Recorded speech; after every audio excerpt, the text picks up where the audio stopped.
soy ingeniero agrónomo, hasta hoy jefe de agencia del INTA Cruz del Eje.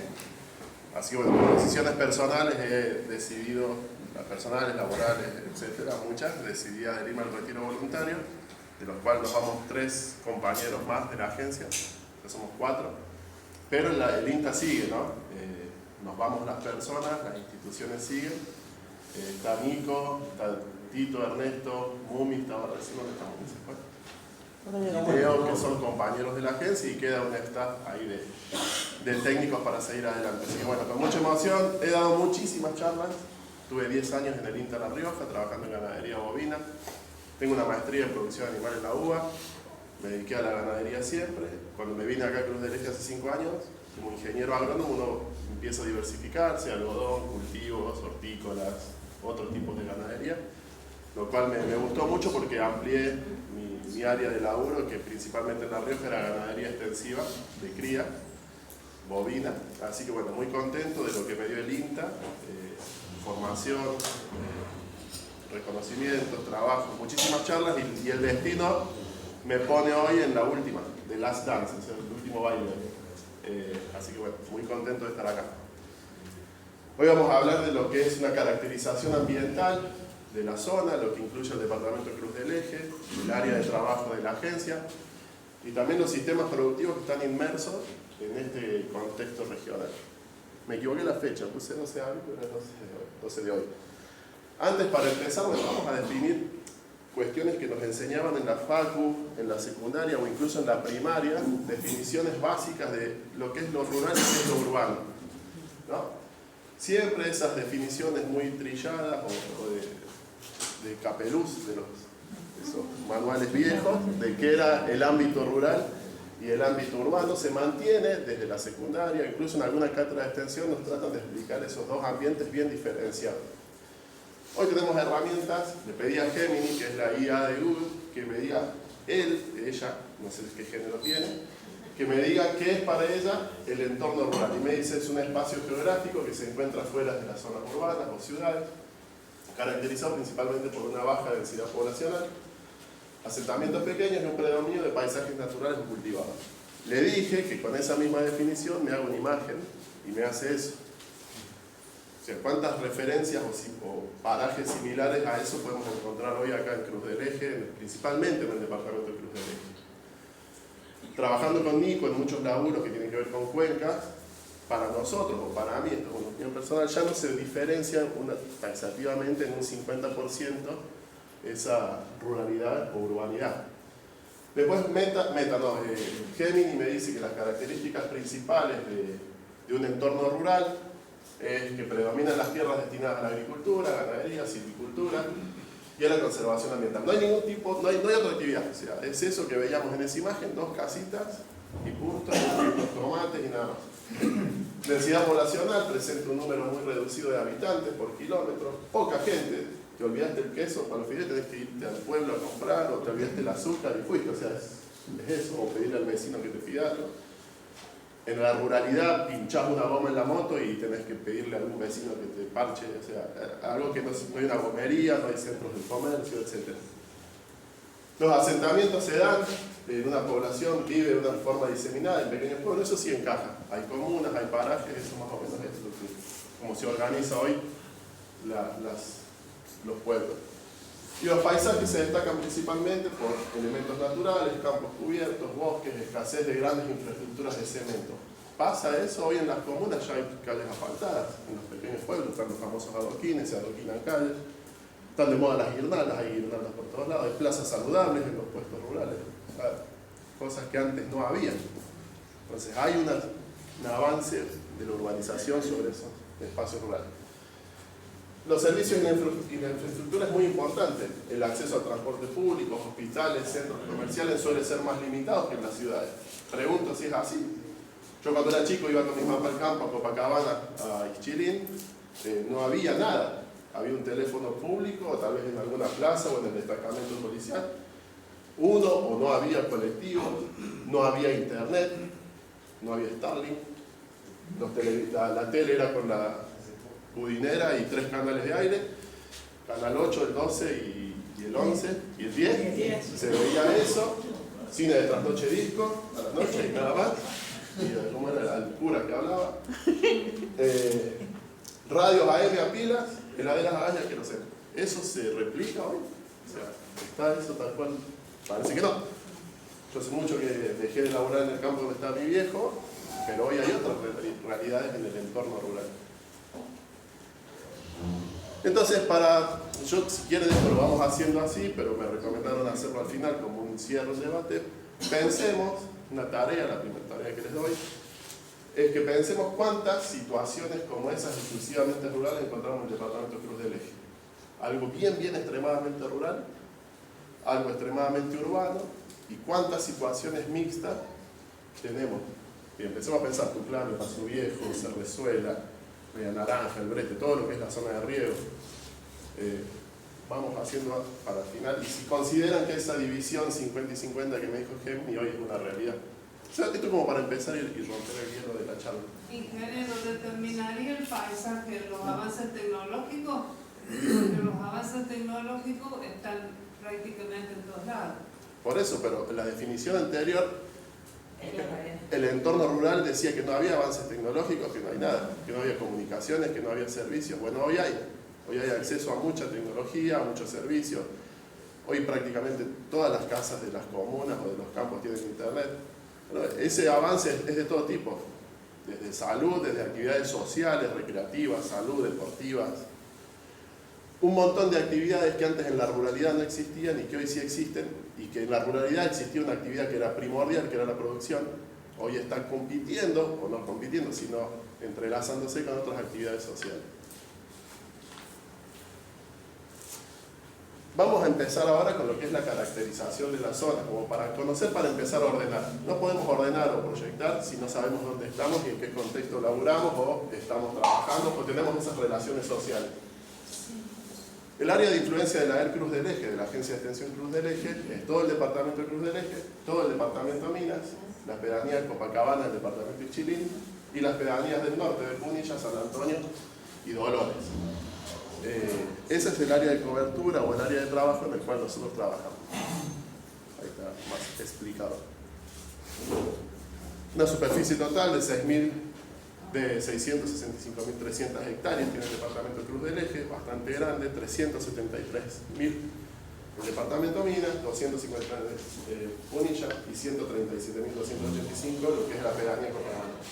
Un área bastante grande para una agencia, que sí éramos numerosos, éramos 15, ahora quedamos 11, pero bueno, con la falta de recursos es más difícil acompañar a los productores o a las instituciones, a las comunas o a los municipios. Después, esto para mí es lo más importante, es la caracterización respecto a su ecorregión, donde estamos insertos respecto al ambiente. El área de cobertura de la agencia se encuentra dentro del Gran Chaco Seco, que es una región fitogeográfica que se caracteriza por las cuestiones geográficas, pero también por la fisonomía vegetal, por las especies que están presentes, nos permite delimitar distintos lugares. Pero a su vez, dentro de ese Gran Chaco, tenemos una región, la región más occidental, que determina el Chaco árido, que corresponde a los 9 departamentos del sur de la provincia de La Rioja, al norte de San Luis, bien marcado el arco noreste de Córdoba, sur de Santiago y sur de Catamarca.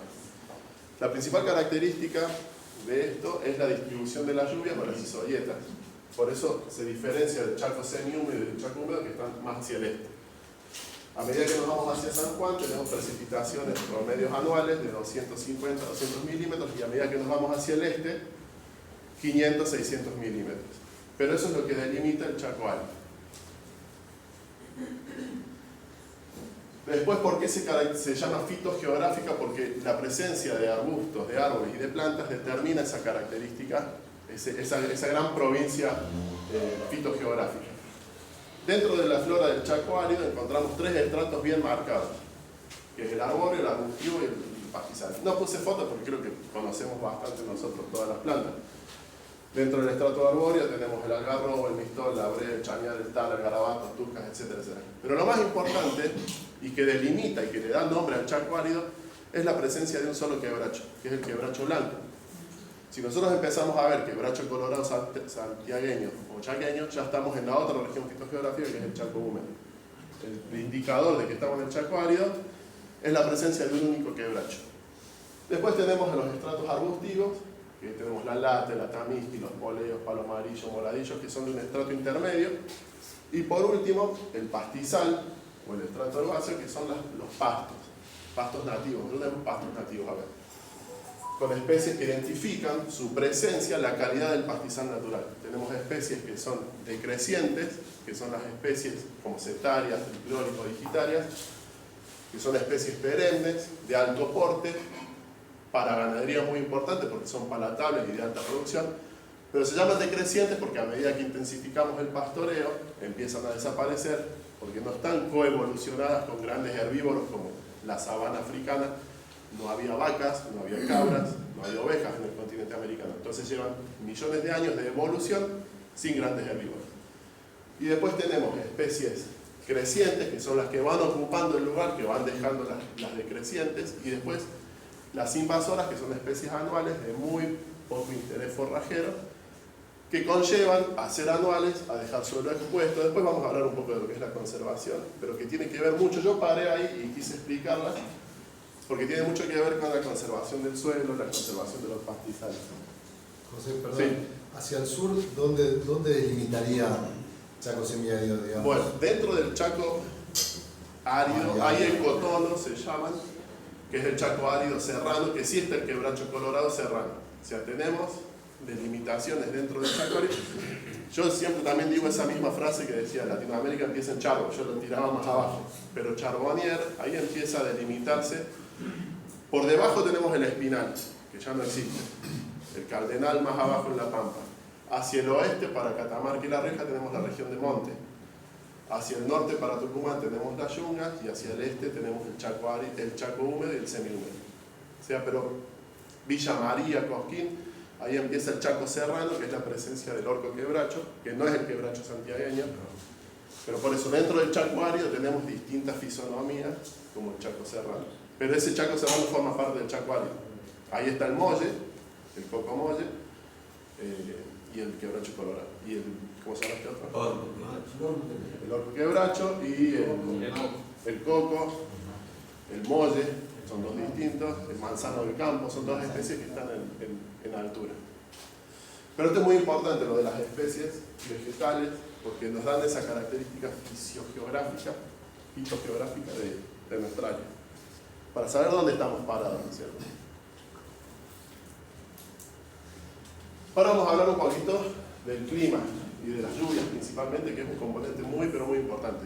Como les dije antes, estamos en el Chaco árido, es una zona árida. Si nos ponemos agarramos un planiferio y tiramos una línea recta, vamos a ver que estamos a la altura de Australia, del Sahara. Aunque haya árboles, esto es un semidesierto, ¿no es cierto? Esto se considera una zona de semidesierto. No necesariamente tiene que haber dunas, beduinos y camellos para que sea un desierto. Pero esto es un desierto. La Antártida también es un desierto porque no llueve, a pesar de que hay hielo. Entonces, tenemos que saber dónde estamos parados. Ahí, bueno, yo les comenté antes las precipitaciones, el régimen. Esta es información del INTA La Rioja cuando laburaba allá, que de distintos trabajos tiraron las distintas isorietas y más o menos para donde estamos nosotros parados, tenemos una isorieta de 520 milímetros en promedio. Este es un laborito que hicimos con Nico, con María, en el INTA, que tomamos recopilación de varios años y estaciones meteorológicas y registros del APRI, manuales, escritos que había, y tiramos promedios de precipitaciones desde el año 76 hasta la actualidad. Bueno, ahí tengo hasta el 23, pero está actualizado, Tito, eso usted lo dejo a vos, para que siga agregando datos. Y tiramos un promedio y nos da que para un año normal, el promedio es la línea negra, son 575 a 550 milímetros, que es más o menos lo que decía el gráfico o el mapa de las isorietas. Y ahí lo que hicimos con Nico fue, del promedio, trabajamos con dos desvíos estándar. Un desvío estándar para arriba y un desvío estándar para abajo de la media y dos desvíos estándar de la media, para abajo. ¿Para qué? para determinar cuándo un año es húmedo, extra húmedo, seco o extremadamente seco. Promedio 575.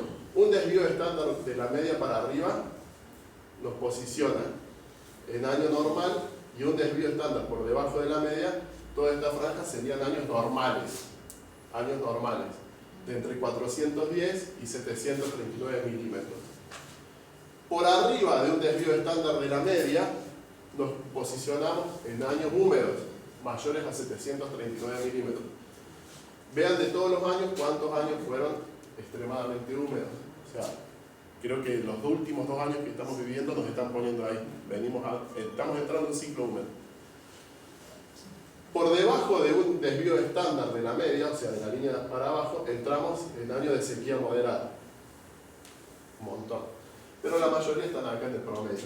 Y por debajo de 2 desvíos estándar de la media, la línea roja, entramos en años de sequía severa, que fueron el 22, el 23 y el 24, que fue cuando se secó el dique, cuando se cortaron los planes de riego y ahí se hicieron, la provincia empezó a traer alimentos para las vacas y ahí andábamos todos repartiendo alimentos, repartiendo bolleros porque se nos fue todo el mierda, literalmente. Ahí está detectando ciclos, no puede decir, porque es bastante irregular igual, digo, no Sí. se puede prever que tenés 5 años.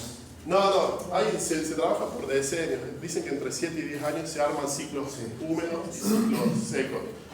Estaríamos entrando a un ciclo húmedo o normal. Fíjense este invierno, el promedio de junio es 5 milímetros y vamos más de 20. El año pasado cayeron en julio o en agosto más de 50 milímetros.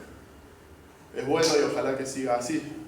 Siempre es buena la lluvia, pero veníamos de años complicados. Este laburo está bueno porque venimos de años de sequía. Sí, años de sequía fueron estos 2, pero en promedio la mayoría de los años históricamente caen dentro de lo que es la lógica o el promedio de años normales, entre 410 y 739 milímetros. Esto es un laburo que estuvo bueno, lo hicimos con Nico, se hizo un informe de clima, y además de esto después se fue detallando se fue profundizando en otras cuestiones. ¿Esto está influenciado por el niño, la niña? Claro, el niño y la niña se da por las temperaturas del Océano Pacífico y eso va a depender, una vez que las tormentas pasan las cordilleras, cómo influye. Y ahora por lo visto hay altísimas temperaturas en el Pacífico, lo que va a hacer que sea otro año llovedor por lo menos, pero bueno, es eso, es el famoso cambio climático global que existe, aunque Trump diga que no existe. Sí. Sí, para contar algo ahí, que por ejemplo uno marca los promedios, pero hay que ver la fecha, digamos, el nivel. Eso es lo que nos pasa a nosotros que vivimos. Ahora vamos, no me spoilees la... Claro, porque por allá ves el nivel.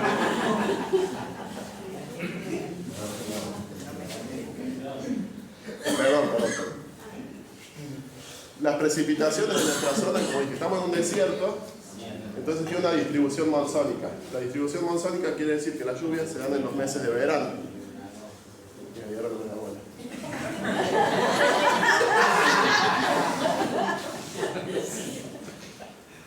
Con la información que esto no lo hicimos así a mano. Esto es con la información que teníamos con Nico, lo hicimos mensualmente. Y a partir de septiembre-octubre empiezan las precipitaciones concentradas en el periodo estival. Y por eso nosotros tenemos pastos en el periodo estival, por eso tenemos especies megatérmicas de pastizales y de pasturas implantadas que responden a la temperatura y a las lluvias de verano. No tenemos, como en La Pampa o en Buenos Aires, pasturas mesotérmicas como la festuca, otras especies que son isohídras o que tienen isohídras, ¿se llama? Creo que sí. Esto que está en agua. Que llueve durante todo el año. Isohídras. Y a mí, que me gusta ver teorías conspiranoicas por todos lados, esto es la misma distribución mensual, pero por decenios, 76, 86, 96, 2007. Vean las líneas amarillas y la roja, cómo a partir de febrero, marzo, se planchan las lluvias otoñales. Y en las últimas decenios, 2006, 2016, esta y esta, cómo llueve casi hasta junio. Yo no sé si puede ser que haya un desplazamiento, porque miren, el 76 llueve más temprano. Y vos quiere decir que vamos a ganar el mundial. Que nos están, Sí, Sí, que vamos a ganar. Sí, sí, vamos a ganar. No, hay un desplazamiento de las lluvias Del hacia arranque, sí, cada hacia vez más otoño. tardío, sí. ¿Ah? Y que empiezan más tarde en la primavera, los últimos años, más Exactamente. cerca del verano. Que... Yo cuando vivía en La Rioja nos pasó, Tito, que nos llovía el 10 de enero, una lluvia, hasta el 10 de enero era seco.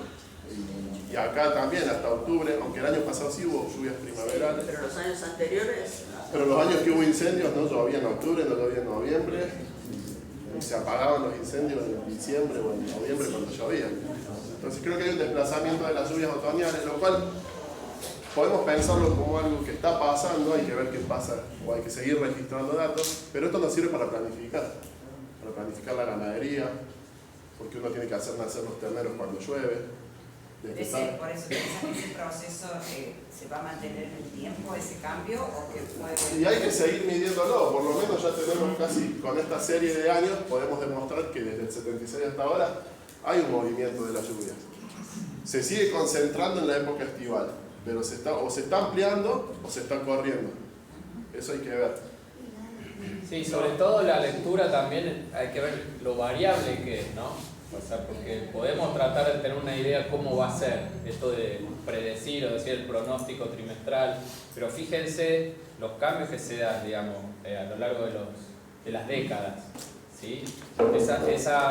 Verlo así, porque el promedio se lo ve con esa formita, la campana de Gauss que le llaman, esa formita te dice, bueno, en promedio la distribución de las lluvias sería así, pero cuando lo separamos en años, en este caso cada 10 años, y caemos en la cuenta que va cambiando, nunca va a ser igual, ¿sí? Uno puede decir, bueno, puede haber una tendencia que se vayan corriendo las lluvias. Y lo ves ¿sí? con el promedio, Nico, que es la línea punteada, que está por encima de las dos decenios que son más tempranas. Claro, entonces bueno, ese tipo de información, y ahí el autobombo, bueno, esos datos están construidos en gran medida por las observaciones que se hicieron todos los días desde el año 76 acá en la estación del INTA, que cuando faltó un dato se lo fue a buscar al APRI, ¿sí? Pero Sí, digo, objetivo. sobre la importancia también de la continuidad de la toma de los datos, ¿no? Y la responsabilidad de las instituciones que tienen sobre esas cosas.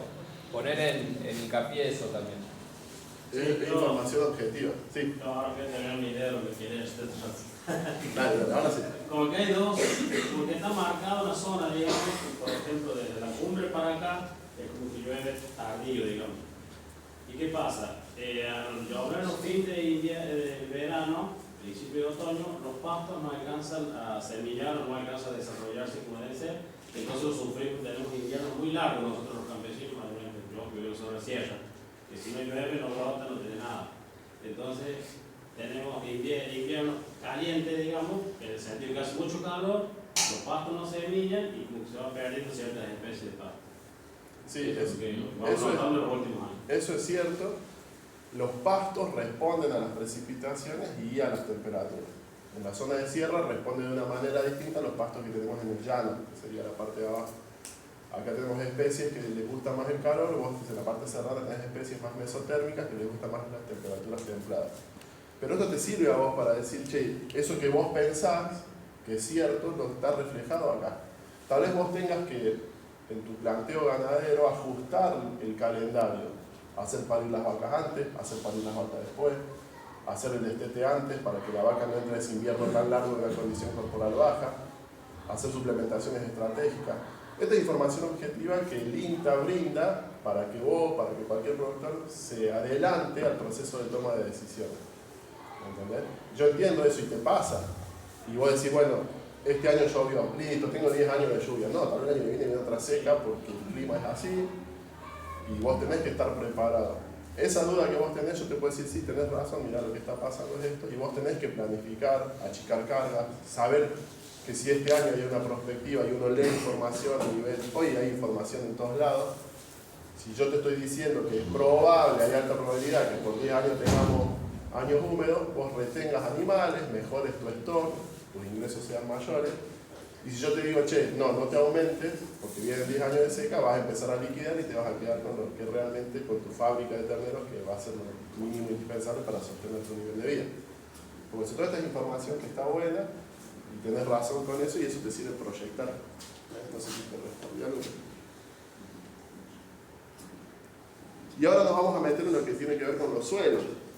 Son dos cosas muy importantes que delimitan los sistemas productivos: el clima, la lluvia y el suelo. Es importantísimo conocer el suelo y su aptitud para el uso agrícola, ganadero, recreación, turismo. Para eso es muy importante. Y entonces, desde el INTA, con la provincia de Córdoba, se han desarrollado lo que se llaman cartas de suelo. Toda esta zona está referenciada a nivel suelos con 13 cartas de suelo que tienen distintos nombres.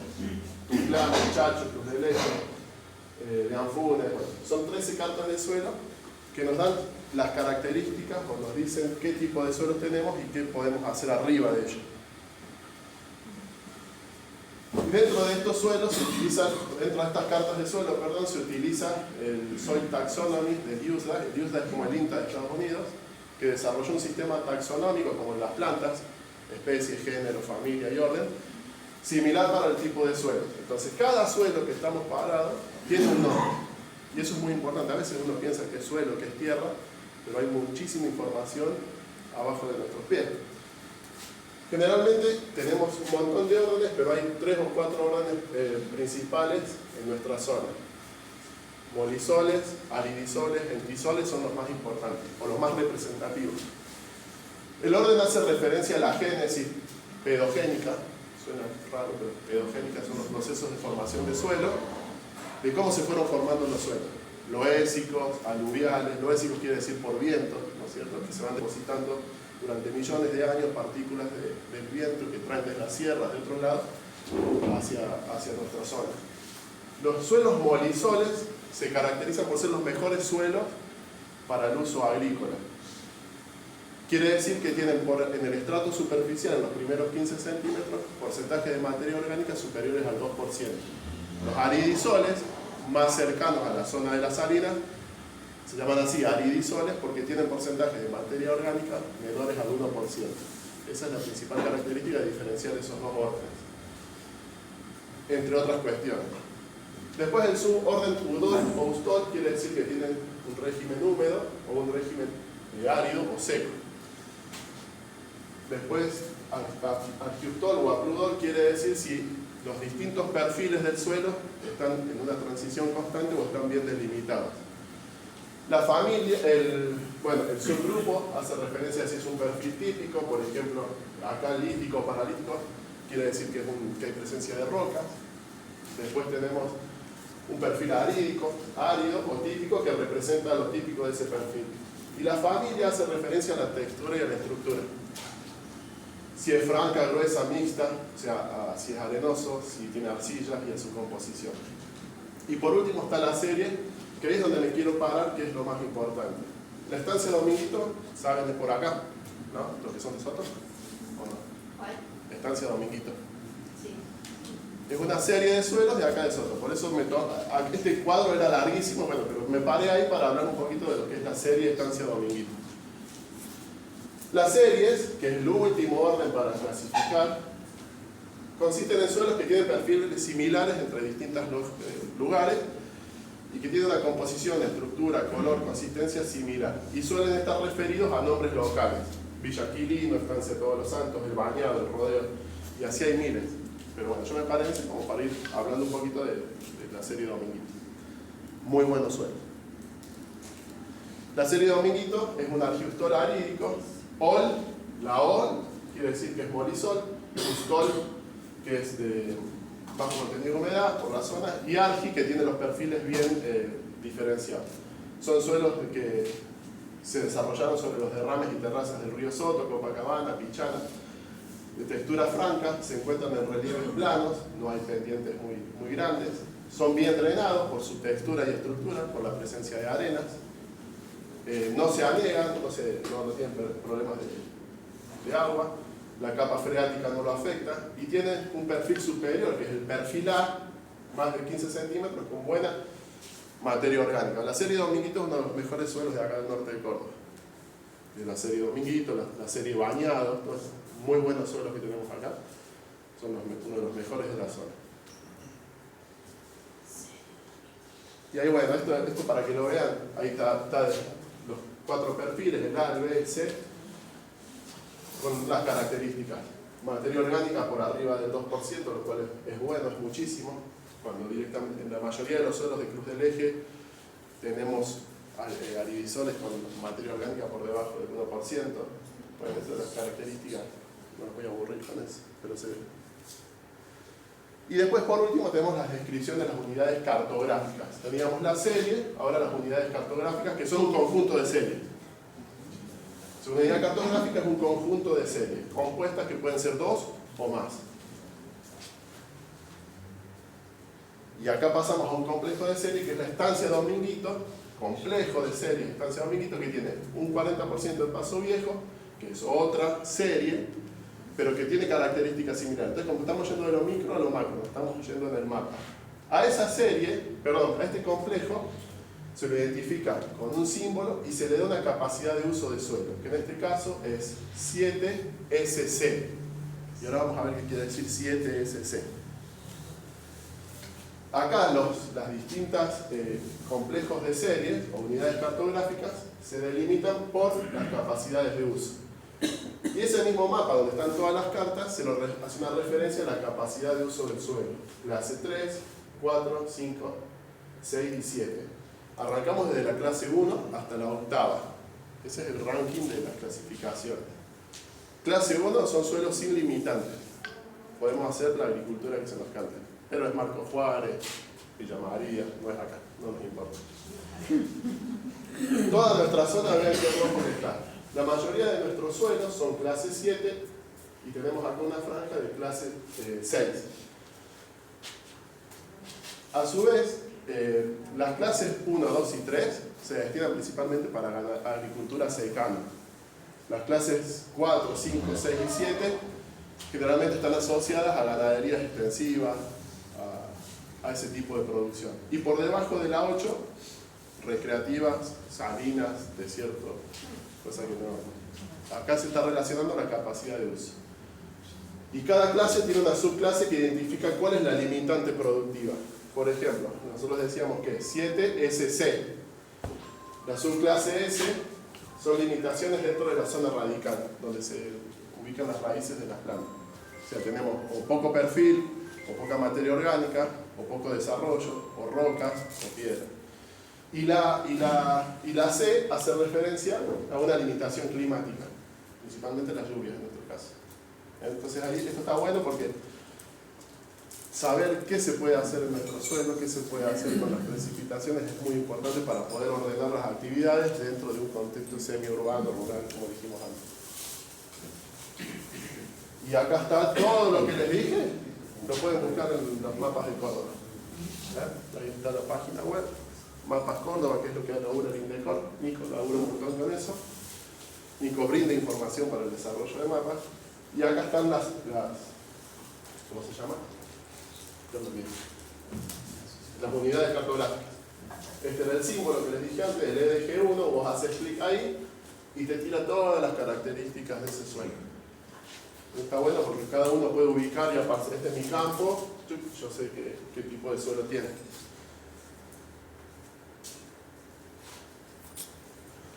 Bueno, y ahí vamos terminando con lo que es la caracterización climática, edáfica, y entender que los sistemas productivos que están en nuestra zona no se dan porque sí, no es generación espontánea, apareció un algodón o apareció una vaca.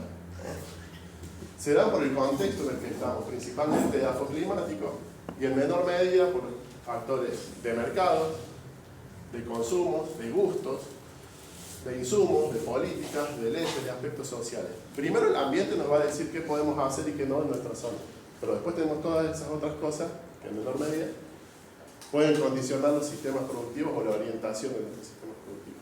Por ejemplo, el ambiente, la lluvia. Este es otro trabajo que hicimos con María Humada en el INTA, con Nico también, en el que tomamos una distribución de lluvias del 2012 y veíamos qué pasa con la retención de vientres de vacas respecto a las lluvias. Las barras verdes son lluvias, la línea azul es como va variando la retención o liquidación de vientres en los productores. Bastante parejo. Bajan las lluvias, la gente vende vacas.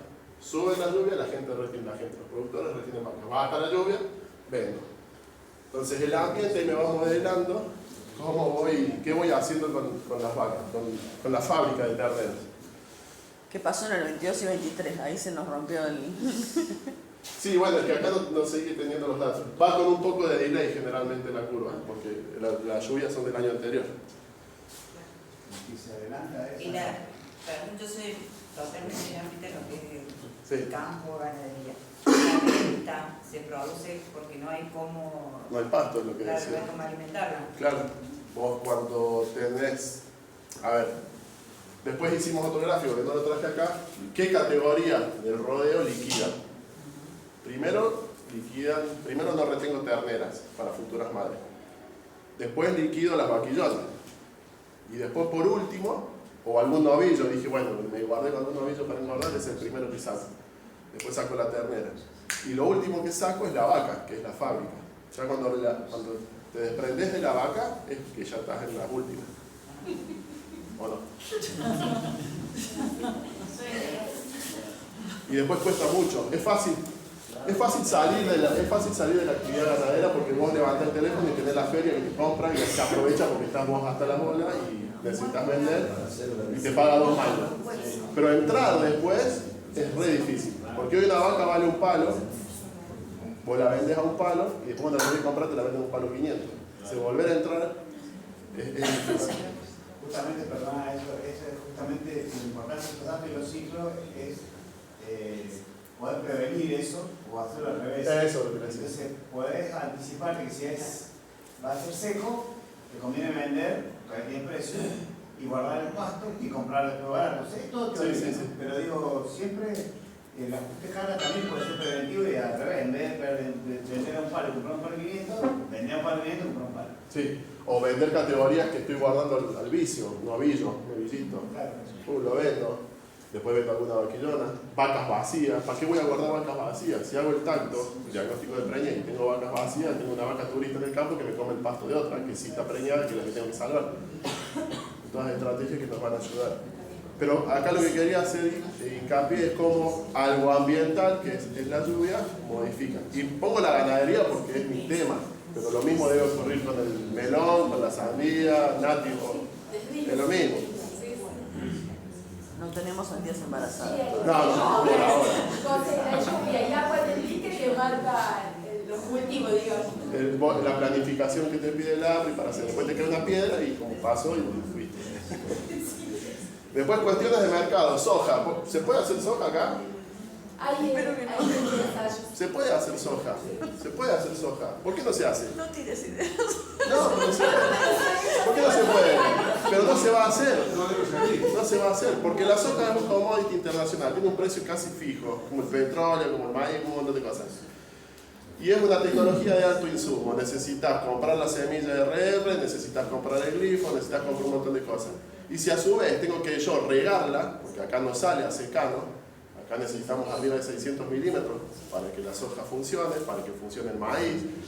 Si la tengo que regar, tengo que comprar el agua, tengo que pagarle al reguero para que lo riegue. Entonces mi margen de ganancia va a ser muy chico, me puede caer una piedra, como pasa todos los veranos, y me quedo sin la soja y a meter las vacas que coman el rastrón.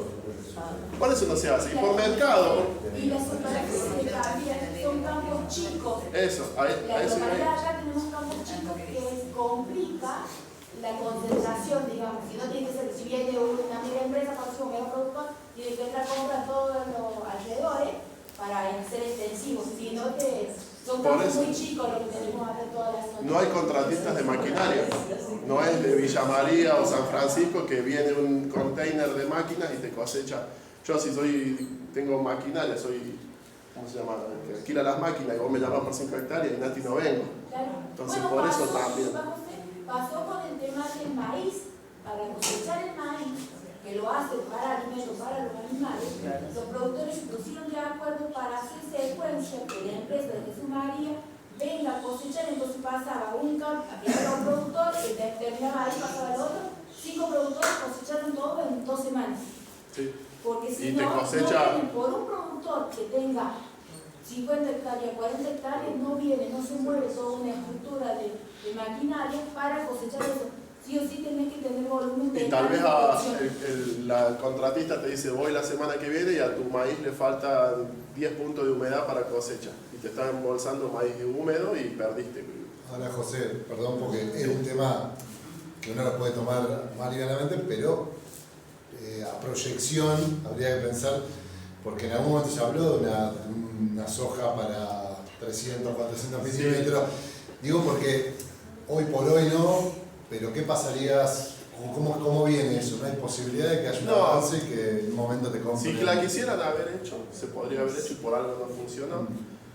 Se planteó usted está en el APRI, se planteó la posibilidad de los pivot, hoy la gente perfora y te puede hacer un pivot. Se intentó hacer soja con pivot, la velocidad del pivot es una herramienta que va girando y cuando volvió a la posición inicial, la evapotranspiración es tan alta en nuestra zona, más de 10 milímetros, ya estaba seco, no rendía el pivot, tenía que ir a 200 kilómetros por hora a la vuelta. Entonces, un helicóptero. Por eso no existen las soluciones mágicas. Hay tecnologías que por más que le busques no funcionan. El pivot puede andar muy bien en nuestra zona para regar pasturas megatérmicas, para hacer ganadería, que es más amigable con el ambiente, pongamos, para hacer sorgo, para ganadería, para hacer otro tipo de cosas. No va a andar porque el clima, acá se suma, para la soja, por decirte, se suma lo que te impone el clima y lo que te imponen los mercados, lo que te imponen un montón de cosas. Si querían hacer la soja para zonas áridas, la hicieron, pero en vez de rendirte 20, 30 quintales, tal vez te rendía 5, porque ahí está, sí, te hago una soja árida, como la alfalfa salinera, con un montón de trebollos, pero el rendimiento baja. Y si para tener ese rendimiento, tener que erogar un insumo, tener que seguir pagando, la brecha esa se te achica más todavía. Eso da soluciones. Sí. No, viene a pensar si los avances, que no lo sabemos, digo, capaz que vos estás más al tanto, que avances tecnológicos, no porque yo quiera alentar esa producción, sino para pensar qué estructura en 5 años pueden llegar a modificar. Digo, hoy pensando en una planificación estratégica 15 a 20 años, ¿qué podés prever de cambios grandes? A eso quiero llegar en las próximas diapositivas, porque no hay soluciones mágicas. Y a veces caen paracaidistas a la zona. Puedo decir todo esto también, bueno. Aprovecha. Que vienen con soluciones. Si querés lo recorto del video después. Sí, que vienen con soluciones mágicas a querer cambiar la producción y decir, bueno, yo tengo la forma para que vos saques tantos terneros por año y hagamos este cultivo, y hagamos el amaranto, y hagamos... Y a veces lo que necesita el productor son cosas mucho más básicas. Un camino, es que le lleven la ruta, es que lleven la ruta 183, que la hagan asfaltada, lo cual que va a urbanizar, va a ser un problema que hagan asfalto en las zonas urbanas, o de última que se mantengan bien enripiadas las rutas, eso quieren los productores. El ganadero, yo tengo animales, yo lo que quiero son créditos blandos, porque mi retorno al capital cuando yo invierto un peso no es como en la soja que en 6 meses ya tengo la plata. Un ternero es 1 año y medio, yo necesito que me presten plata a plazos cuando yo cosecho mis terneros. Eso es lo que quieren los productores, no quieren soluciones mágicas, no quieren que le vengan y le planten espejitos de colores. Me parece que ahí hay que apuntar a cosas simples. Y lo mismo pasa acá, Nati, ¿no? Con las verduras. Es un tema que yo no estoy muy familiarizado, pero el año pasado se abrieron importaciones. Yo tengo compañeros, productores, que hacen batata en la zona. El año pasado los precios de la batata los mataron con la batata de Brasil. Los mataron. El otro día en la verdulería frente al INTA estaba, no sé, 2.000 pesos el kilo de papa, Argentina, y había una bolsa de papa lavada, hermosa, de Brasil a la mitad del precio.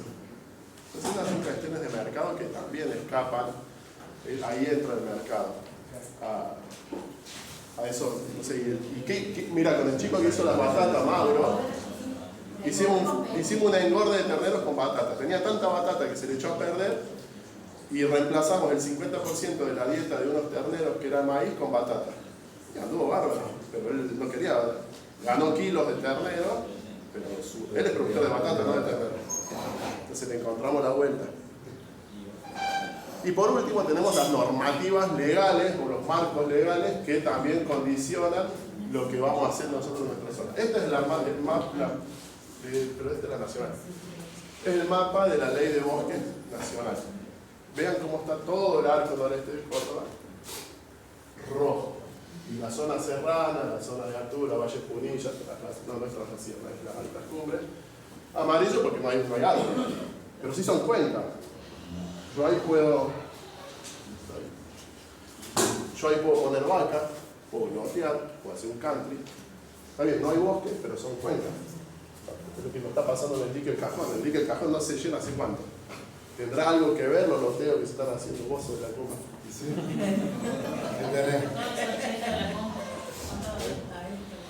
Pero a su vez, todo lo que está rojo, por ley, por norma, dice que no puede haber vacas. Ahí no puede haber vacas, no puede haber cabras, no puede haber ovejas, no puede haber nada. Solo extracción de frutos del bosque y apicultura. Ahora viene un inversor que quiere hacer las cosas bien, que no quiere desmontar, pero que quiere hacer ganadería, quiere recuperar algunas parcelas que fueron zonas de riego. ¿Y qué le digo? No, yo vos no podés poner vaca, listo, se va y compra en Santiago, hace pelota en monte y listo, se van. Una forma de traer inversores también, pero es bajo un marco normativo. Esto nos dice la ley. ¿Las zonas bajo riego tienen alguna excepción? Lo trabajó el año pasado, vino... Por eso, aunque sea, ¿no? Pero es muy difícil. Hay que declarar que ha sido chacra y hacer un trámite para volver a recuperar la chacra. Es difícil. Antiguas acequias marcadas, identificadas, y se puede constatar que con antigua chacra está prevista. Es difícil. Por ejemplo, este es otro mapa del INDECOR y que me dice que en la pedanía Cruz del Eje del departamento hay 17.014 bovinos. Pero la ley de bosque me dice que no hay ni uno, o que no debería haber. Y ni hablar de cabras. Hay casi 200.000 caprinos solo desde la pedanía. Entonces también hay que ordenar las leyes con la gente adentro, con los productores. Porque... Y pues disculpamos ahí con las economías regionales, porque no nos olvidemos que son pequeños productores que viven de esa actividad.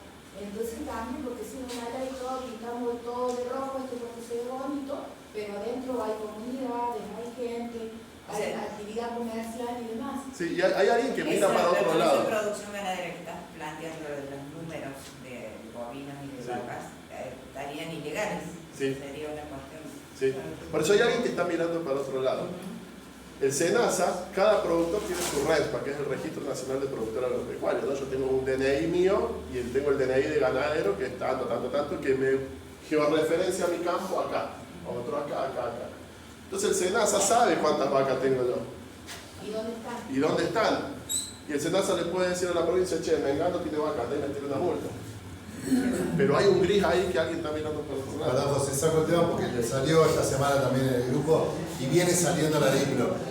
Y tiro esto porque lo hemos hablado en un momento, no quiero extenderme en ese debate, pero sí entender que si se pone en debate hoy la ley de bosque, si se pone la 9814 en discusión mañana, hay sectores de poder muy importantes que están queriendo ponerla en debate. Por eso digo, y con Pablo siempre lo hablamos, y estos procesos tratamos de que haya una masa crítica, que se vaya construyendo, porque si hoy se pone en discusión, esos sectores van a obviamente querer pintar de verde, pero nos arrasan. Digo, no es que, por eso lo decía el otro día, no es que ahora saca, perdón, cierro esto, digo, si se hace así, si se hace de prepo, si hoy se abre, hay sectores que tienen una capacidad de poder y de lobby que no son las que tenemos nosotros. No vamos a poder decir, bueno, en esta zona hacemos estas excepciones con un manejo, nos pintan de verde y arrasan. Ahora, si nosotros podemos dar un debate donde, y estamos preparados, nos vamos preparando para un debate así, con propuestas intermedias, con propuestas salidas del territorio, es otra cosa. Pero hay que estar preparados, porque realmente el lobby que tienen es una capacidad muy fuerte y a nosotros nos puede pasar por encima estas limitantes que hoy tenemos. Es decir, hoy sí se hace ganadería bajo porque está prohibido. Y hay por ahí campesinos que lo pueden estar haciendo.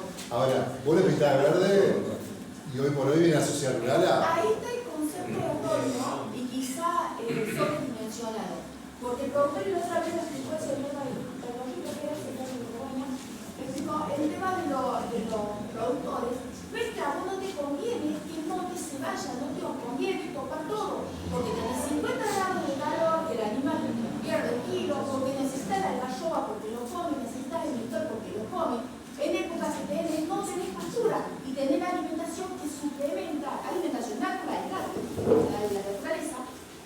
norma que suplementa cuando vos tenés pastura convencional o implementada.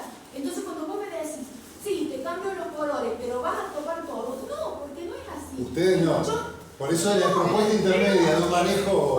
Sí, por eso ahí el INTA, yo me estoy yendo, pero hay colegas, Ernesto está en eso, con mi primo Torcuato, que trabaja en Anfunes, se está planteando, y hay un modelo de campo experimental en Pocho, ¿no, Tita? Sí. Que lo que busca es el MBGI, el manejo de ganadería con bosque integrada. Y hay que buscar Pero, eso. yo hago una pregunta, ¿es tan fácil así cambiar el color? No, estamos dentro de una ley no se puede. Se tiene que Se va a cambiar, porque se tiene que Por eso, actualizar. pero hay que hacer un Para mí acuerdo. No es tan difícil, lo han hecho con glaciares. Hicieron con glaciares. Pero digo- Se pensaba que después de glaciares iba a venir una Sí, derogación. bien. Pero no está de acuerdo, según entiendo, discúlpenme, siempre hablo desde la ignorancia en estos temas. Yo entendí que esa ley de bosque respondía a unos mínimos que tenía que cumplir la provincia, que están presentes en la zona nuestra. Sí. Entonces, si nosotros pintamos de verde esa zona también, No se puede, no es se una puede. reducción. No, O porque sea, es una ley nacional. tendría que haber un cambio de Pero ¿qué pasa? paradigma en el uso del Si suelo. cae la ley O sea, nacional, que es de la que mostré antes, y las leyes provinciales creo que entran en default, o sea, no. Podés mantenerla, pero ya no tiene presupuesto mínimo. Eso. Podés Claro, retroceder. a eso me refiero, el presupuesto mínimo, supongo que es lo que nos está manejando. Bien, un cortito el aporte. La ley de bosque es una ley de ordenamiento y planificación. Como toda planificación, hay mucho docente acá y mucho dinámico. O sea, está previsto que cada tanto tiempo se revea participativamente y demás. También tengamos en cuenta que el noroeste de Córdoba, el que estoy diciendo el profesional compañero, que es una zona franca, es un desierto. Y en gran medida ese equilibrio depende del bosque. Entonces, al momento de evaluar qué sacar y qué no, también poner eso en juego, ¿no? Entender que es una zona frágil, que si sacamos del bosque, estamos a un paso de ser un desierto. Claro, de acuerdo a lo que comentó recién, también veo, porque hay otros que yo escucho en discursos que dicen, bueno, pero acá hay que sacar la ley del bosque y empecemos a hacer soja. No, es que eso va a ser podemos hacer imposible. soja, o sea, Va a ser imposible. Pero en ese ordenamiento hay actividades que son más amigables con el ambiente. Yo estoy viendo un campo que tuvo permisos de rolado por ambiente, todo legal, porque eran chacras viejas. En esas chacras viejas, que se rolaron hace más de 10 años, queda un estrato intermedio, un fachinal se llama, que no vuelve a su estado climático original ni a lo que era antes. Queda un estado de transición, se llama, donde queda pululando ahí, no sabe qué hacer ese fachinal. Esos árboles se transforman en arbustos, etc. Pero se pierde, en eso sí está probado, se pierde la cobertura vegetal, que es el estrato herbáceo que yo les dije antes. Y en esos potreros hubo pérdida de suelo, escorrentía. Y al lado se trabajó en un manejo de bosque integrado, dejando una buena y muy amplia cantidad de renovales. Principalmente hubo un concepto anterior en los rolados, si usted va por la 38, que dejaba nada más que el quebracho blanco. Está bien, es una especie que es importante, pero en la diversidad, en la flora, es importante dejar el mistor, el garabato, porque después entra la apicultura ahí.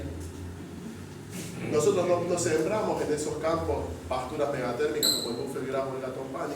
Todavía queda banco de semillas de las especies nativas que hemos perdido, que aportan la cobertura del suelo. Creo que hay que buscar algo intermedio. ¿Se puede ordenar? Sí. Para mí creo que hay que reverlo. Parece bien la ley de bosque, pero no se la pensó con los productores que ya estaban adentro o que tenían animales. Es muy difícil, listo, perfecto. Si yo no puedo tener más animales, compensarme mi producción de ternero. No sé, son cosas que hay que charlar. Creo que me metí mal en el barco. Pero bueno. Pablo, O sea, en algún momento en uno de estos